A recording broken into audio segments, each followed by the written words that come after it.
This is the Dales Report podcast, and happy to be joined back to the podcast here today, Chief Medical Officer of Mydecine Innovations Group, Dr. Rakesh Jetly. Dr. Jetly, it's been a few months. It's great to have you back on. Yeah, absolutely. We're still settling into fall here now, so it's a nice season to get working.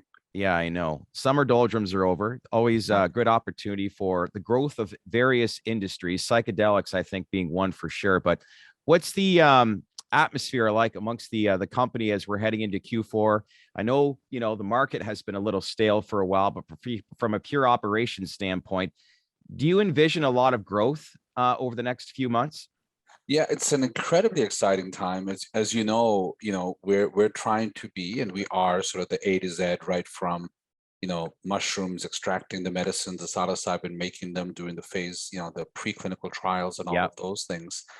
And definitely COVID has, it's not like the dog ate my homework. COVID has interfered with that. Our main hub manufacturing is in Alberta. And so the restrictions, but we've moved along, and the extraction, the production, our MYCO-001, the actual naturally sourced psilocybin is just about ready for showtime. So the preclinicals are being done. So that's exciting.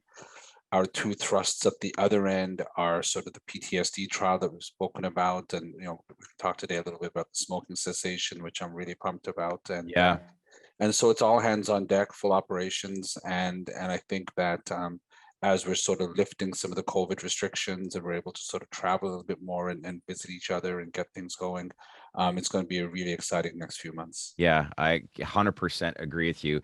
I was looking, last time we had you on was February. Where does time go? It's been 6-7 months, isn't it? Yeah. If you had to put into a one or two words about the last 6-7 months on the growth of the overall industry, more specifically Mydecine, what would they be?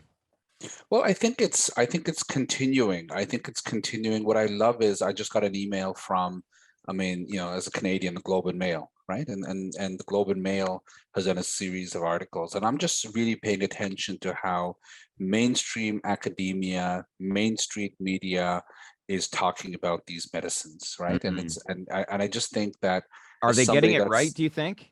Well, I think they are. The hyperbole of sort of like the miracle cure and things like that, we're all kind of tempering that with responsible science, right? So one person says, I took this and it saved my life. That's a fantastic story. But in science, that's an anecdote, right? That's not science. We don't know what would have happened if you didn't take it, right? For example. So what I love is and all of my colleagues from every company, from every academia, are all speaking with cautious optimism, right? And I think that's the way we should speak. So, and I understand the media. You understand the media too. You need to have a headline. You need people to read the article. So I love the one-on-one. Hey, this saved my life. I felt that way. But you'd love it if that person represents 100 people that had this treatment, compared to 100 people that had placebo, and the person represents a typical person from the study. So I think it's right. I think you're seeing it in more and more conferences. More and more academic conferences are wanting to do workshops on it.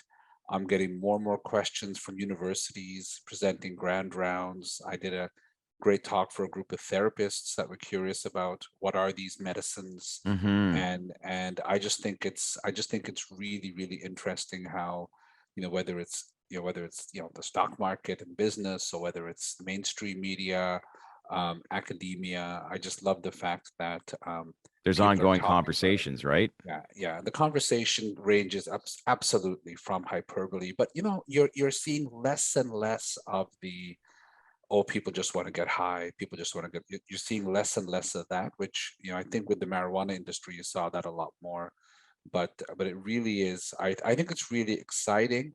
And I think we can't sort of diminish the impact of what the pandemic has had on people, right? The social isolation, the increased substance use, people are gaining weight, people are drinking more, smoking more, all of this, and isolated and separated.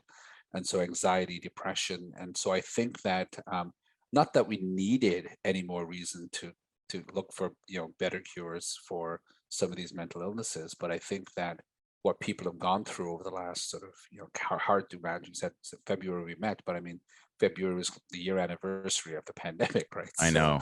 I know. so it's hard to imagine this whole time. And I just think that as we sort of, rebuild ourselves economically, we're going to have to rebuild ourselves socially, from a psychological health perspective. And I think this may also be the impetus for this discussion regarding, could the psychedelics and could these types of Yeah. medicines be part of helping us get out of what we've gotten ourselves into? Well, I actually think too, even if like they said, all right, everything's back to normal, it wouldn't feel normal for quite some time. Yep. If you Yep. go through something like this, especially for a year and a half, almost 2 years, Yep. um, you've crossed a line that doesn't return. You look at life That's right. differently, right? That's right. And, Yeah. I still feel like as much as we're hearing stats, and like you said, I was actually reading a stat today or earlier this week, the CDC saying body mass for teenagers has actually Yeah. doubled in the Yeah. past 18 months, Yeah. since the pandemic has hit. It was already kind of an epidemic prior to COVID, but Yeah. to your point, yeah, there'd be some lasting effects, which is why I think, we're still in the early stages of the industry, but we're seeing just incredible growth at such a Yeah. fast pace. Do you not Yeah. think? Yeah, well, absolutely. I mean, our friends at MAPS, published, the PTSD trials and incredible results for an illness near and dear to my heart, and which inspires us all, right? It inspires us all to Yeah. kind of look at these things, and yeah, and to your point earlier is we have to define a new normal. I mean, I don't think life Mhm. is going to go back to quote unquote normal, and maybe it shouldn't. I don't know, but it's, went to our first football game in 2 years, my son and I the other day, Yeah. and yep, back at the stadium, back to the thing, but Yeah. you're wearing a mask, it's off when you're sitting, it's off when you're drinking, but does it feel, I mean, I'm not sure when it'll ever feel normal again, right? You're Mhm. watching a movie, from 2009 or 2011, and wait a minute, why are they hugging? They're not wearing masks. I Look at know. all those people on the airplane. Like Well, it's think just, about, you know, living in, I was living in downtown Toronto, but you think about people rushing to the subway or yeah, GO yeah, train totally. at like 4:45 in the afternoon. That's for Yeah, any major city. And yeah, just the idea of being packed into a car like a pack of sardines, like absolutely. that just, I trained at St. Michael's Hospital right downtown, right. and so absolutely, I Yeah. remember that well, Yeah. and even the GO trains heading out to Oakville and those places are packed, right? And Yeah. so Well, some of the stuff I wanted to have you on today, I want to begin with the planned placebo-controlled study, which is based with John Hopkins Psychedelic yeah, Research Group. It will study the science and efficacy, as you said earlier, MYCO 001 to treat nicotine dependence. yeah, The study itself seeks to build off of previous research by Dr. Matthew Johnson, which demonstrated strong efficacy data supporting psilocybin as a smoking cessation treatment. So let's learn a little bit about Dr. Johnson, like who he is, and having someone yeah. his pedigree on working with Well, you. Matt's an old friend and really a leader in this industry, in this space. And again, to our point of legit, I mean, when you've got Johns Hopkins University is, and people like King's College and places like Imperial leading the way. So Hopkins has done a ton of work, probably, I mean, over a decade, but let's say, close to 2 decades now. Some of the work they did with sort of end of life anxiety with cancer and depression, and so a whole bunch of different studies, and really talked about the way to do research. Some of the main papers written have, Matt's been a co-author on, the safety and the research, around the psychedelics. So they basically did some early work looking at very, very open label studies comparing, you know, um, the psilocybin psychotherapy. They initially did 3 doses, they've done 1 dose, they've done different things, combined with a cognitive behavioral therapy, right? And I think, the really important thing about, it's one thing to look at the chemical dependence on the substance and try to block it and do things with the drug, but then it's the therapy to undo the habits, to undo the things Mhm. that you always do. And the first trial, which again, wasn't an industry trial looking for indication, it was a scientific curiosity, showed about 80% success, right? Wow. 80% open label, right? And a good smoking cessation treatment 6 months out is 20%, right? I mean, we're all happy for addictions, any addictions. The rule is relapse, right? The rule is like sustained abstinence from a substance, right? Right. So 80%. So that was, and then the further studies, the one that has been published that sort of got interrupted by COVID, one dose is still at around 60-70% when you do a sort of interim analysis. So piggybacking off of that, and so that's why, as a company, we've decided that, that should be certainly one of the indications that we should Hmm. go for. It makes business sense in all of this, but again, I'm a doctor and I'm looking at the harms, and we kind of ignore smoking, right? We ignore smoking. You go to Yeah. treatment addiction centers where people are there for opiate addiction and all these horrible things. And when you're walking in the parking lot, you have to, walk past a bunch of patients that are smoking, because Yeah. even the addiction centers kind of take the smoking thing for granted. So, Well, even so vaping now as well, right? vaping, it's all of this stuff. And so because there's such compelling data, there's already good experience with this will really be a running start for us. It'll be simpler than the PTSD, because there's so many symptoms of PTSD. There's nightmares, there's flashbacks, there's Hmm. irritability, there's avoidance. This is dead simple. Did you stop smoking or not, right? So the endpoint is simple, whether it's It's a huge breath, market carbon monoxide. opportunity. So you're seeing Market. you're seeing success rate as high as 80%. Like the Well, patch, what's the success rate for say something like the patch? they're about 20. The usual are between 18, 20, 21. I mean, you're happy with that. I mean, Chantix got the indication Yeah. with 21%, I think it was, versus 8% with placebo, right? Okay.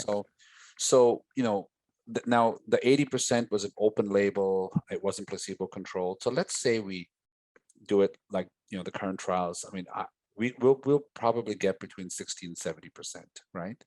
And the approach that we're going to take, because of the confidence in our study design, is we're submitting a combined phase 2 phase 3. It's a seamless phase 2 phase 3. So the plan is really to go one right after the other. We do the phase 2s, do an interim analysis that's going to sort of point us in the right direction. We might tweak the protocol a little bit, then go immediately into a phase 3. The single endpoint, as opposed to multiple endpoints, allows you to sort of power the study fairly easily. You don't need, Hmm. it's not like you don't need tens and tens of thousands of people. It's not like a Right. vaccine trial. You can Yeah. do with a couple of hundred, just demonstrate the safety. So it's extremely exciting, and Sounds like it. and it builds on the same principles that are near and dear to our hearts, in the sense that it's not a magic bullet, but it's the medicine and psychotherapy, right? It's the Hmm. psychotherapy. Now, the psychotherapy alone has some effect. The medicine alone may have some effect, but it's the combined effect that's going to really be the robust effect, right? So Interesting. we're gonna compare it to a placebo with psychotherapy as well, right? And that's so Ho- it's going to be a true comparison. So walk me through how that works then. Like when you say, the psychotherapy portion, like So yeah, I'd like to learn a little yeah, bit as far as like what are some of the protocols or approaches that you take with people that go through something like that sure, for those who want sure. to understand and learn a little more. Yeah, yeah. So something like this, if you want to think about it, and it's not terribly different for PTSD, not terribly different, but ultimately, you know, let's say your medicine dose is D-Day, right? Dose Hmm. day.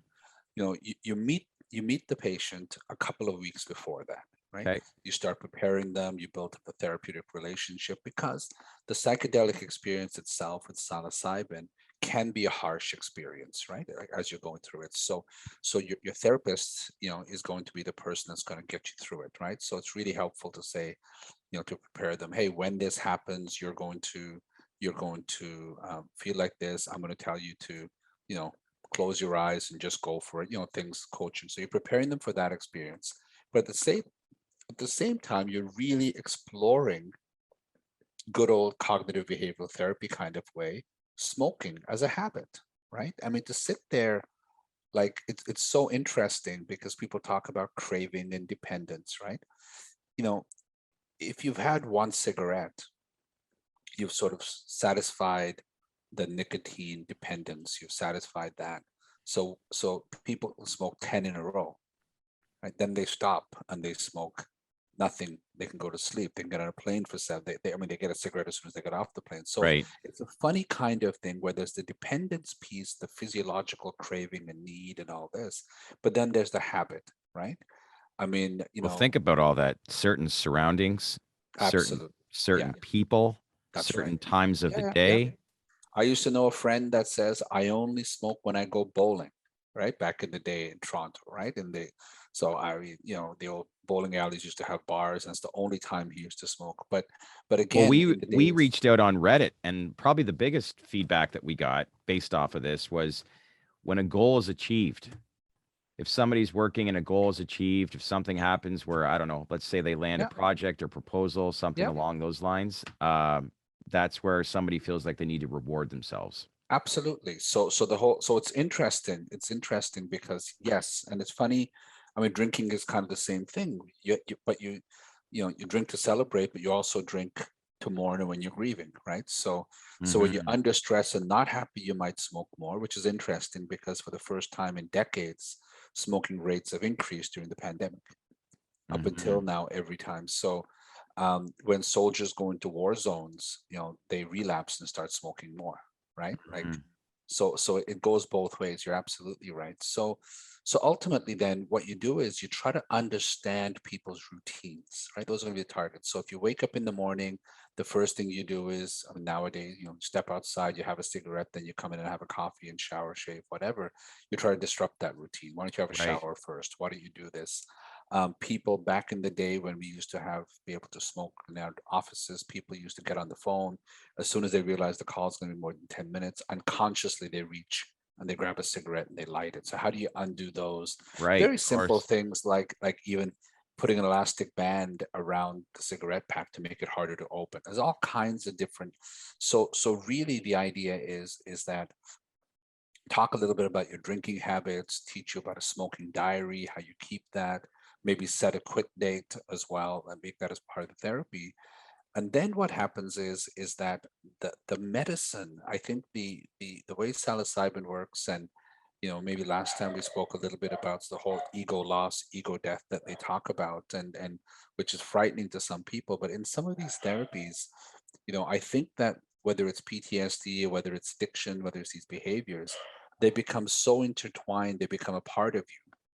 So in some ways, the medicine kind of breaks that apart a little bit, Hmm. that allows the introduction of these new ideas, right? So Hmm. then the psychotherapy itself is really helping you to, when you feel an urge, do something else. When your usual, people, places, and things they talk about with addiction. So what to avoid, what situations, see the situations coming, as opposed to in retrospect say, hey, I should have seen that coming, right? Right. So I Yeah. mean, Well if said. like don't go bowling for a while if the bowling is your trigger, right? And so really But it's the doesn't that meta. have kind of an emotional turn for somebody? Like they probably look forward to that. And It does, absolutely. And I think the key with a lot of these things is, unless it's don't hang out with your drug dealer. I mean, it's going to be more like for now, yeah. or and then how do we do it in a way that you don't. So I think nowadays for smoking, in some ways it's easier, in the sense that you're not smoking in the movie theaters anymore, you're not smoking on planes anymore. So I think Yeah. once we get people no longer doing it, quote unquote, to themselves, Right. it'll be easier in the situation. So ultimately the trial is going to be, medicine, one dose or two dose, whether it's a couple of weeks apart, the psychotherapy, there'll be psychotherapy in between. Cognitive behavioral therapy, it really is going to be cognitive, your mind, self-talk, the techniques that you can use to kind of keep away from things. And then the behavioral techniques. I mean, Hmm. maybe walking past the corner store where you bought your cigarettes the last 15 years, maybe walk a different route for a while, right? Maybe, Right. like all those kind of things, and you work with your therapist to come up with those. And the medicine, prepares the brain to accept those new ideas, because you've been Interesting. told since you were 16 that smoking's bad for you, right? Yeah, It of never course. resonated. So I think that's the so in terms of study design, dead simple.